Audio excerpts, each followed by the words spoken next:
நேற்று நைட்டு எனக்கு மனசு ஏதோ சரியில்லை. உனக்காக ஒரு லெட்டர் எழுதணும்னு தோணுச்சு. ஆமா, உனக்காக தான். அதை நான் படிக்கிறேன். கண்ணை மூடி கேட்கிறியா?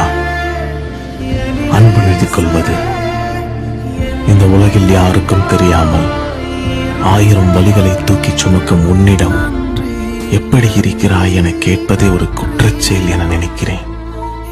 நிறைய துரோகம், நிறைய வலி, நிறைய இழப்பு, யாருக்குமே சொல்லி புரிய வைக்க முடியாத ஒரு சூழ்நிலை. இவ்வளவு இருந்தும் 1000 புயல்களை கண்ட ஒரு மரம் மாதிரி நீ தைரியமா நிக்கிறீல்ல. நான் நிஜமா சொல்றேன், உன்னை நினைச்ச உண்மையில ரொம்ப பெருமைப்படுறேன். ஆமா, இந்த வாழ்க்கை உன்கிட்ட ரொம்ப கொடூரமானதா தான் இருந்திருக்கு. ஆனா மறந்துடாத, இங்க இன்பமும் நிலையில்லை, துன்பமும் நிலையில்லை. நீ முன்ன மாதிரி எல்லாம் இப்போ சிரிக்கிறது கூட இல்ல. எப்பவுமே ஏதோ ஒரு சிந்தனையிலே இருக்க. எனக்கு உன்கிட்ட பிடிச்ச விஷயமே என்ன தெரியுமா? உள்ளுக்குள்ள உனக்கு 1000 வலிகள் இருந்தாலும் உன்னை சுத்தி இருக்கிறவங்களை நீ அவ்வளோ அன்பா, அவ்வளோ சந்தோஷமா பார்த்தப்ப.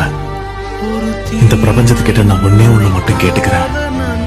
உனக்கு நல்ல மன அமைதியும் நல்ல ஹெல்த்தும் கொடுத்து உன்னை தன்னுடைய கைகளால் ஆற தழுவி அள்ளி எடுத்து இந்த பிரபஞ்சம் உன்னை தன்னுடைய நேற்று நைட்டு எனக்கு